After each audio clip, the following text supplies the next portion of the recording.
Today's practical task is about regular shapes.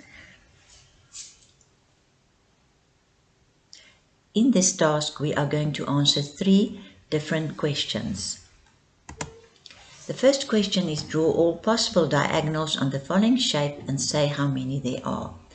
Here at the bottom you can see the 6 different kinds of regular shapes that we are going to use for the 3 questions. To be able to do this task, we have to know what a regular shape is.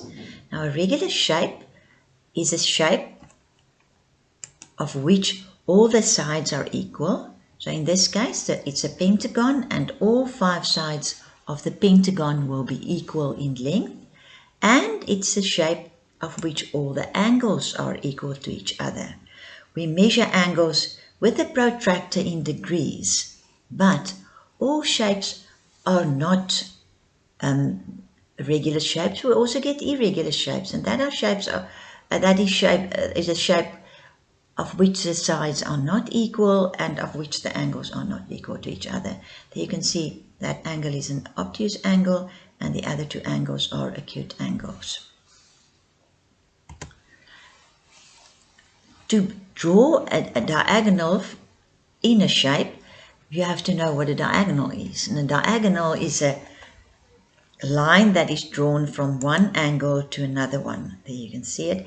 But it cannot be drawn to an adjacent angle because that will form the outside line of the shape. So in the square you can draw 2 diagonals.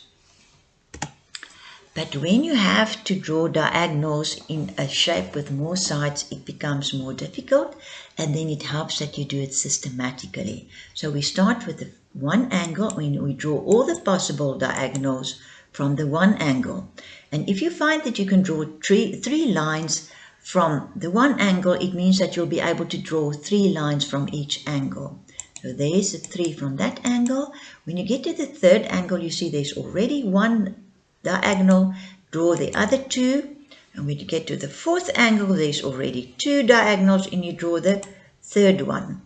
Now to count the number of diagonals, you see there's 6 angles with 3 lines from each angle. So then 6 times 3 gives you 18, but that means that you counted each line twice. You counted it here and there, you counted this one here and there. So to find the correct number of diagonals, you have to take the 18 and divide it by 2, and then hexagon has 9 lines of symmetry. Now in the same way, try to complete the rest of the shapes and draw in all the diagonals.